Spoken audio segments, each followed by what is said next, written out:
Torchlight dragged long shadows across cold marble as she moved, barefoot, toward a corner where something waited beneath a shroud of cloth. Her hands would not stop trembling. Behind her, 7 witnesses stood without moving, their faces carved into amber by flickering lamplight, their eyes tracking every step she took as though watching a ritual they had memorized long before she was born. They had told her this was tradition, that every bride before her had walked this exact path, that refusing would shatter her family's honor beyond repair. But no one, not one voice among those 7, had explained what the tradition actually demanded. Not until this moment, not until her own fingers pulled the fabric away and revealed what had been concealed beneath. The year was 89 CE. Under the iron reign of Emperor Domitian, an 18-year-old woman named Flavia Tertia was about to discover that Roman marriage bore almost no resemblance to the saffron veils and scattered walnuts of the public ceremony held just hours before. What happened behind closed doors, witnessed by people who could later testify in court, that was something different entirely. Something Rome's own historians would later struggle to name. Something the Christian Church would spend centuries attempting to bury so deeply that the earth itself might forget it. Before we descend further into this story, I want to pause and ask, where are you right now listening to this? Because something about a ritual 2,000 years buried reaching people across every continent today, it tells you history never truly stays silent. Drop a comment. Let me know. The wedding procession had possessed a kind of cold beauty. Flavia had worn the traditional flame-colored veil, the mark of a Roman bride, her hair wound into 6 braids and bound with wool ribbons, exactly as custom demanded. The temple sacrifice had been completed. The sheep's entrails had spoken of favorable omens. Her father had signed contracts transferring her from his legal authority to her husband's, using ancient formulas that had made this union binding under Roman law for generations before either of them were born. She had spoken ritual words that thousands of women before her had also spoken, Ubi tu Gaius, ego Gaia. Where you are, I am. The phrase was not poetry, it was erasure. She was no longer herself. She belonged now to Marcus Petronius Rufus, a grain merchant 25 years her senior, a man she had met exactly 3 times before this day. But that ceremony, the one watched by relatives and neighbors in warm afternoon light, that was merely the legal beginning. What waited at the procession's end through Rome's dark and winding streets, inside a house she had never entered, in a room where witnesses were already assembled, that was where the true transformation would occur. That was where she would learn what Roman law actually required of a wife's body. The crowd surrounding the procession had sung obscene songs. This was tradition. The Fescennine verses were explicit and crude, describing in graphic detail what would happen to her before dawn arrived. Young men shouted things that made her face burn beneath the veil. Her mother had explained that such words were meant to drive away evil spirits through the raw force of embarrassment. But Flavia had noticed her mother was not laughing.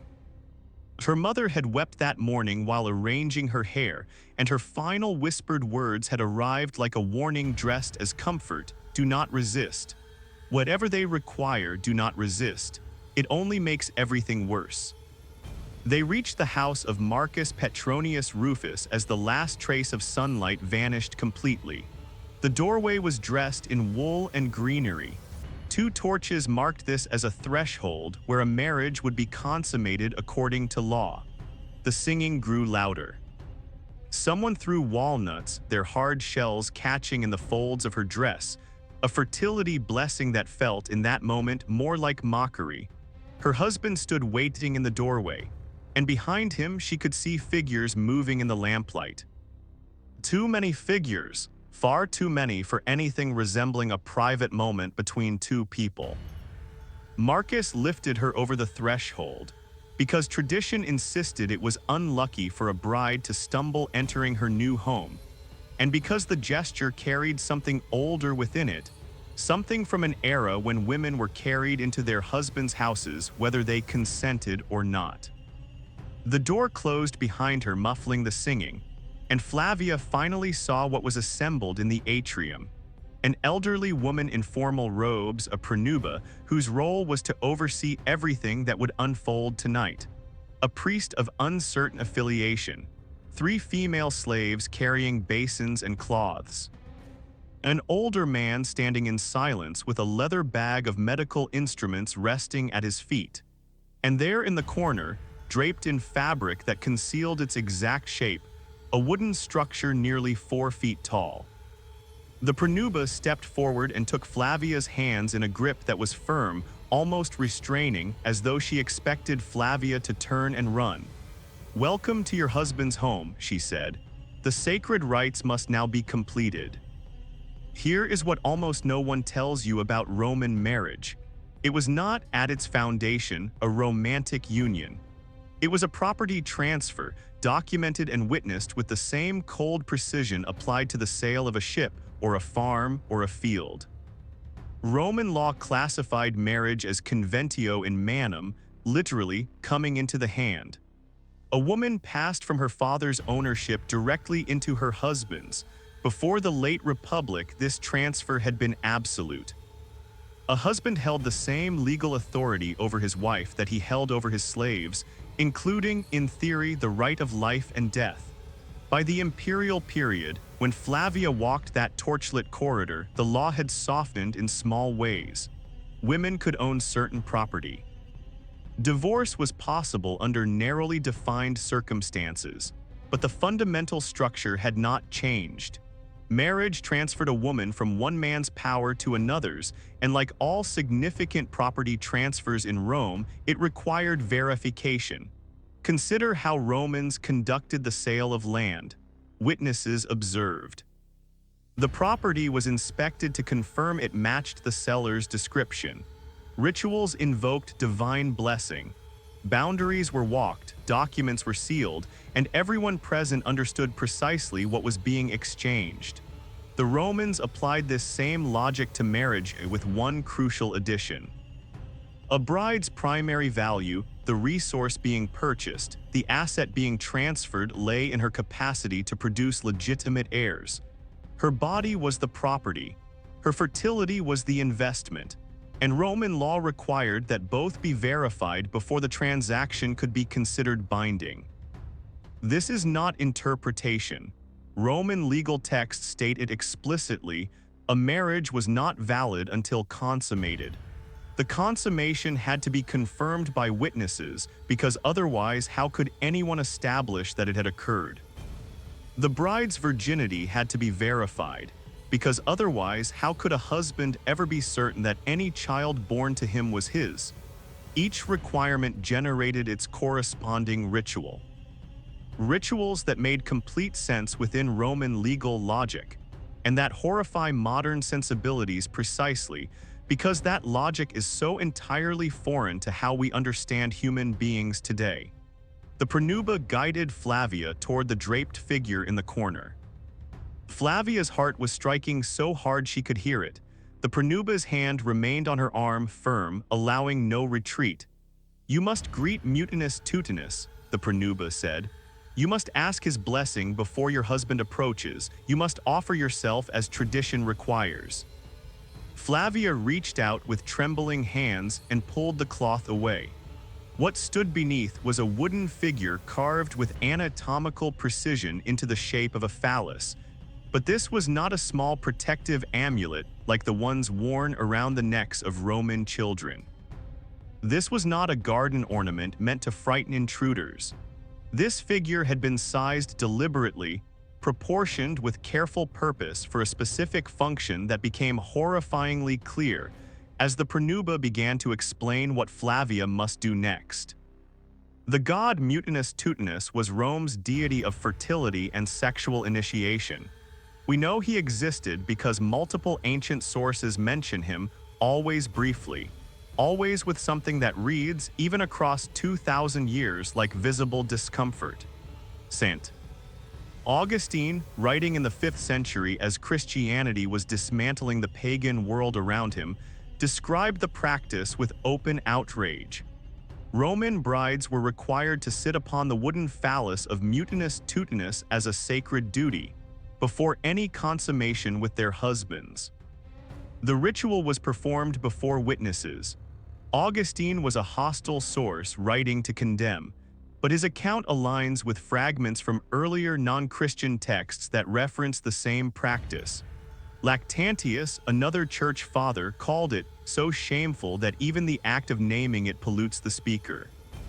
Arnobius provided the most detailed surviving account, describing brides made to straddle the god's emblem, their husbands looking on.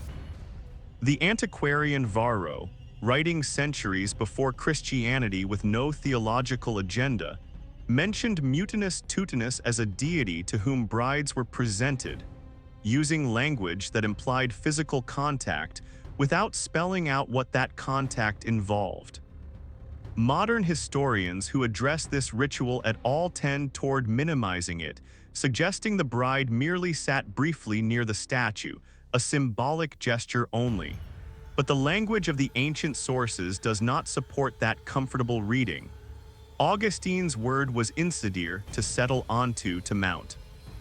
Arnobius used language implying penetration. Lactantius refused to describe the details because they were, in his words, too shameful to name, which seems an excessive reaction to someone briefly brushing against carved wood. The stated purpose was divine blessing for fertility. The deeper purpose, which Romans may or may not have consciously articulated, was something more disturbing: preparation. The breaking down of resistance before the real consummation came. The demonstration of absolute submission performed before an audience who could testify to it. The conditioning of a virgin bride to receive what would follow. Flavia stood before the figure. The pronuba positioned her, guided her body, instructed her in what was required. The witnesses watched, her husband watched. The physician waited in silence. And Flavia finally understood what her mother's tears had meant that morning, what the obscene songs had been preparing her for, what it meant truly in the flesh to become a Roman wife. She could have refused technically, but refusal meant disgrace without limit, the nullification of contracts. Return to her father's house as a woman no respectable man would touch. It meant everything she had been taught about duty and honor would dissolve, and she would be proven worthless in the only terms Rome allowed. She did not refuse. After the ritual with the statue, slaves washed her in scented water from the waiting basins. This washing carried religious meaning, purification after divine contact, but it was also entirely practical preparation for what came next: the medical examination. The physician, who had stood in silence throughout everything, now approached. This examination was not optional. Before any marriage involving significant property or lineage, a respectable Roman bride underwent verification by a physician or midwife confirming her virginal status. The examination was documented. The documentation became part of the legal record, establishing the bride's value as a transfer of property. Roman medical texts describe the techniques with clinical precision that leaves no ambiguity about what was involved. This pre-wedding examination had established a baseline. The bride had been confirmed intact, belonging to no man before this night. Now, after the ritual with the god's effigy, the physician performed a second examination. This confirmed that the sacred rite had been properly completed, that her physical condition was consistent with what the earlier examination had documented, that she was prepared for consummation with her husband.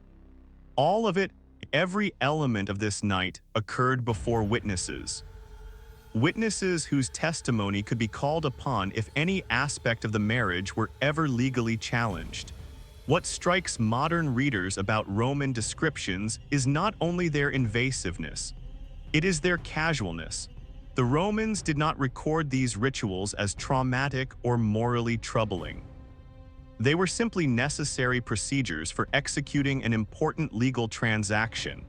The bride's feelings about being examined, observed, and documented were no more relevant than the feelings of a field being surveyed before sale.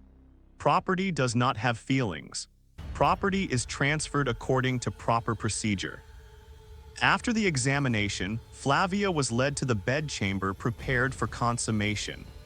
The room had been arranged according to tradition, the marriage bed positioned for clear visibility from the doorway, which would remain open throughout the night. Oil lamps provided sufficient light for the pronuba to observe from her position near the entrance. Slaves who would be needed afterward stood waiting in the corridor beyond. Marcus entered. He seemed, to Flavia's surprise, nervous, glancing toward the pronuba with something that looked almost like embarrassment before approaching the bed. The pronuba spoke. Her voice was formal, ritualistic, carrying the weight of all the nights before this one. The bride is prepared. The gods have blessed the union. Let the marriage be consummated in accordance with the laws of Rome and the customs of our ancestors. Let witnesses verify the completion.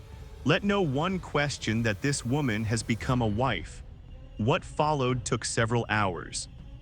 The pronuba observed throughout, occasionally providing instruction, ensuring the consummation satisfied the legal requirements for a verified, binding union. The door remained open. Sounds carried into the corridor. Everything that occurred in that room was semi-public, part of a documentation ritual designed to ensure no aspect of the property transfer could be disputed in any court, by any party, at any future time. At dawn, the physician returned for a final examination. This confirmed that consummation had occurred, that the bride was now physically changed in the ways that marked, under Roman law and Roman custom, her transition from virgin to wife. The examination was documented. The pronuba provided formal testimony.